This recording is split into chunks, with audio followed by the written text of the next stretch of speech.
Hi, welcome to Learning Monkey. I am Raghuir. In this class, we will discuss about complex regular expressions. In order to understand this class, you should have a basic understanding about our previous classes. We already discussed about NFA, DFA, how to convert the given DFA into regular expressions, how to write regular expressions for a given language. All those things you should understand. Please watch our previous classes and come back here. The link for the playlist is provided in the description below. Coming to today's class, let's take an example and understand the concept of complex regular expressions. Let's define regular expression to the given language over sigma alphabet is a 0, 1. Let's take the language. This is our language. L is equal to set of strings having 110 as substring. This is not the complex regular expression. We already discussed the similar example in our previous classes. Just I want to refresh the concept so that you will understand the next one better. So in order to write the regular expression for this, it's very simple. So 110, we have to see consecutive 110s, 110. Before whatever you find, let it be accepted. After 110, whatever you find, let it be accepted. For that we are writing 0 or 1 whole star. After that 0 or 1 whole star. This is what the regular expression for the given language. Now let's take the next language. L is equal to set of strings not containing 110 as substring.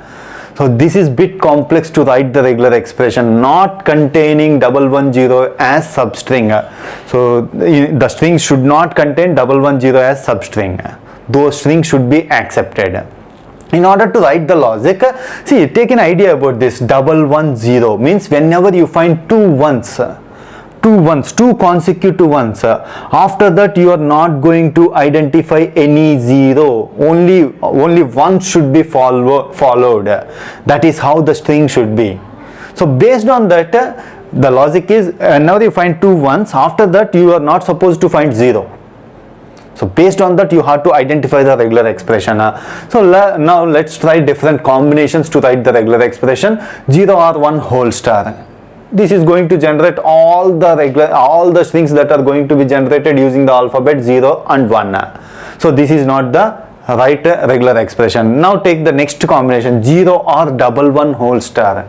So how star works as you can take 0, you can take 1, or you can take 0 or you can take 0, you can take 1, any number of times. That is what star means. So if you take first time, if you pick 1, after that if you pick 0, you will concatenate it 110. So it is going to generate 110. It is going to accept 110. So this is not the right regular expression.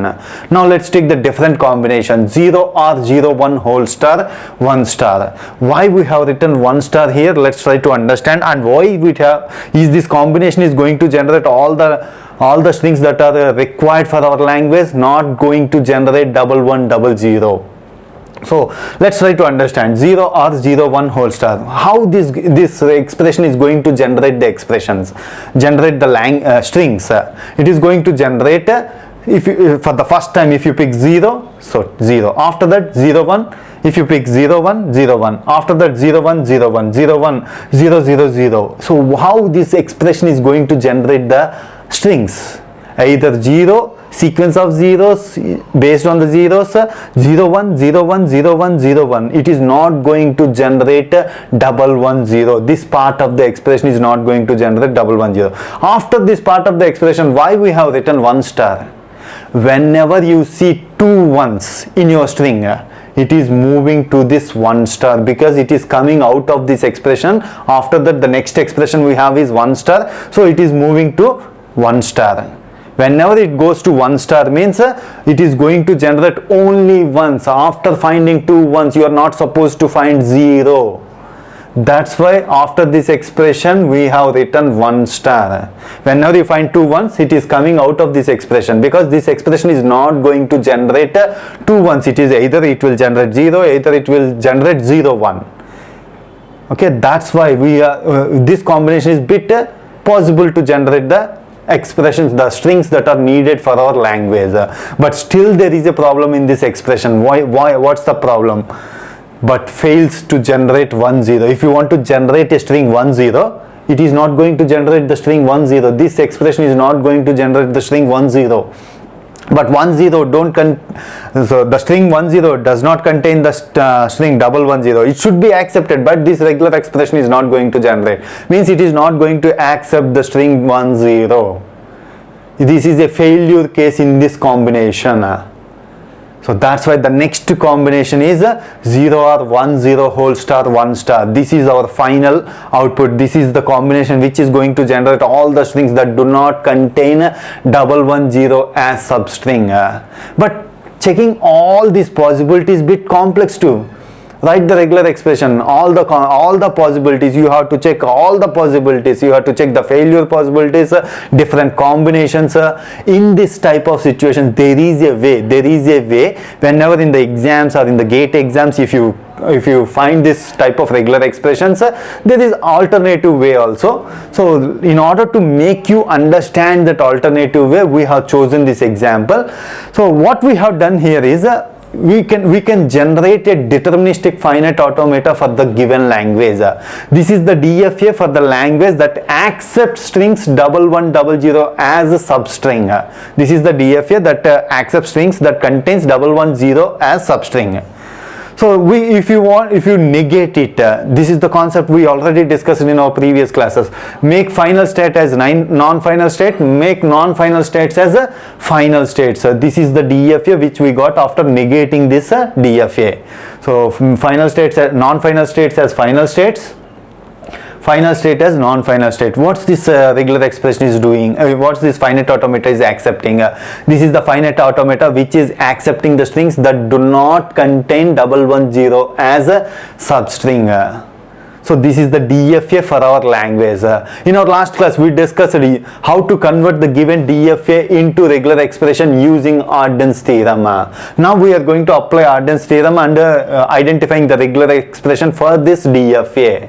We are not going stressing the concept of how to convert into regular expression.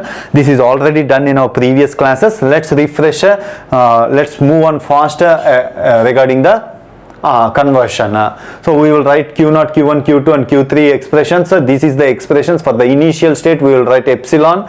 After that, by using the substitution method, we are going to solve the equations for Q0, Q1 and Q2. Why for Q0, Q1 and Q2? Because these three are the final states in our DFA. So how we will substitute it? Substitute Q1 in Q0. After substituting Q0 in Q1 in Q0, Q0 is equal to Q0 0 plus Q0 10 plus epsilon. By taking the Arden's equation, R is equal to Q plus RP can be written as QP star. So Q0 is obtained as 0 or 10 whole star. The same way we have to obtain Q1 and Q2 also, because we are having three final states. What's the Q1 is 0 or 10 whole star 1. So the same way, if you substitute Q0 and Q1 in Q2, we will get the equation 0 or 10 whole star 1 1 1 star. The final equation is Q0 we obtained this equation, or Q1 we obtained this equation, or Q2 we obtain this equation. This is the final regular expression, but we have to minimize this expression. Why? 0 or 10 whole star is common in all the expressions. If you take it as common, epsilon or 1 1 or 2 ones or any number of ones. If you take it common, epsilon or single 1 or 2 ones or any number of ones. It can be written as 1 star. 1 star means you can take 0 ones, you can take 1 1, you can take 2 ones, you can take any number of ones. The same obtained if you take 0 or 10 whole star as common, 0 ones, 1 1 or 2 ones, any number of ones. So this can be minimized as 0 or 10 whole star 1 star. This is the expression we got. We wrote down in our previous above. So final expression is 0 or 10 whole star 1 star. The same thing we obtained using this method. So that's why if you feel complex, you can use this DFA concept and you can convert that into regular expressions using a Arden's theorem or elimination method, which we discuss in our coming classes. Hope you understand the concept. If you have any questions regarding the concept, please post your questions in the comment section below. Thanks for watching. If you haven't subscribed to our channel, please subscribe to our channel and press bell icon for the latest updates. Thank you.